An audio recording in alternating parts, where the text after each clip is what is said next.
श्रोता बंधु नमस्कार। अब मैं आपको अगले भाग में लेकर चल रहा हूँ। कथा को ध्यान से सुनिए। बाबा भोलेनाथ आशुतोष अवधरदानी की कथा है, जिसको सुनकर आपके जीवन में सदैव कल्याणकारी समय गुजरेगा। प्रिय श्रोता बंधु, जिस समय अर्जुन भील को क्रोध से ललकार रहे थे और कह रहे थे, अय भील तू मेरी तत्व भरी बात सुन, जिस समय तेरा स्वामी आएगा उस समय मैं उसे उसका फल चखाऊंगा।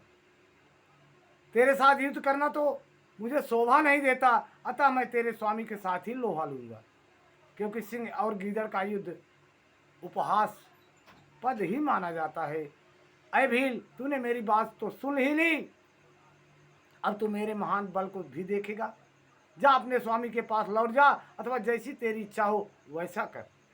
तू अगर लड़ना चाहता है तो लड़, लेकिन तेरे साथ लड़ना हमें शोभा नहीं देता। प्रिय श्रोता बंधु, अर्जुन को यूँ कहने पर वह भील जहाँ शिवा अवतार सेनापति किरात विराजमान थे वहाँ गया और उस भीलराज से अर्जुन का सारा समाचार कह सुनाया, विस्तार पूर्वक कह सुनाया। उसकी बात सुनकर उस किरातेश्वर को महान हर्ष हुआ। तब भील रूपी भगवान शंकर अपनी सेना के साथ वहां गए।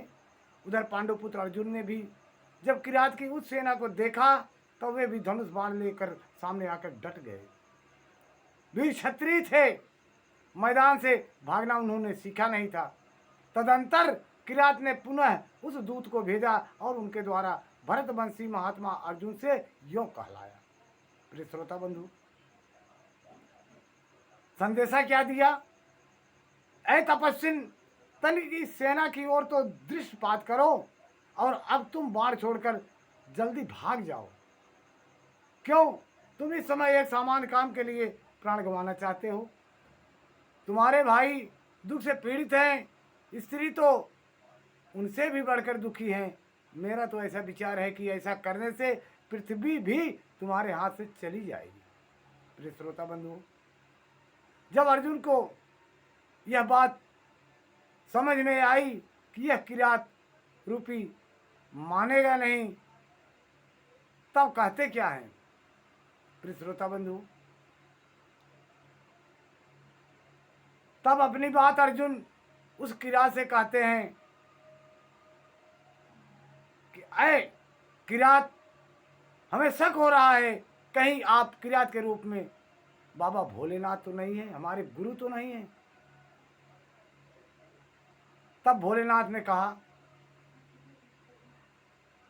कि मैं भोलेनाथ नहीं हूं, मैं उनका दूत हूं। तुम समझ नहीं रहे हो।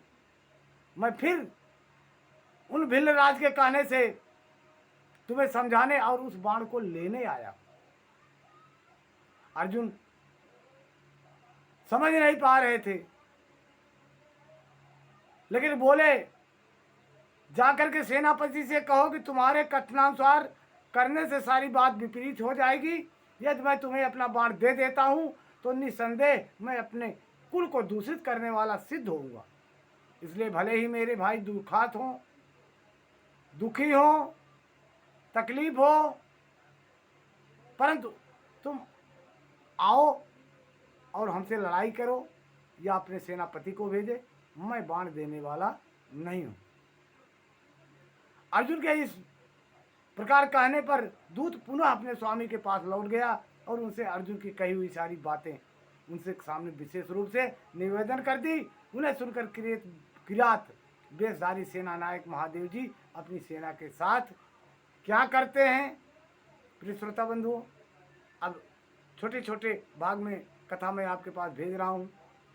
भोलेनाथ अर्जुन के साथ क्या करते हैं, कैसी परीक्षा लेते हैं, यह आपको अब मैं अगले भाग में बताऊंगा।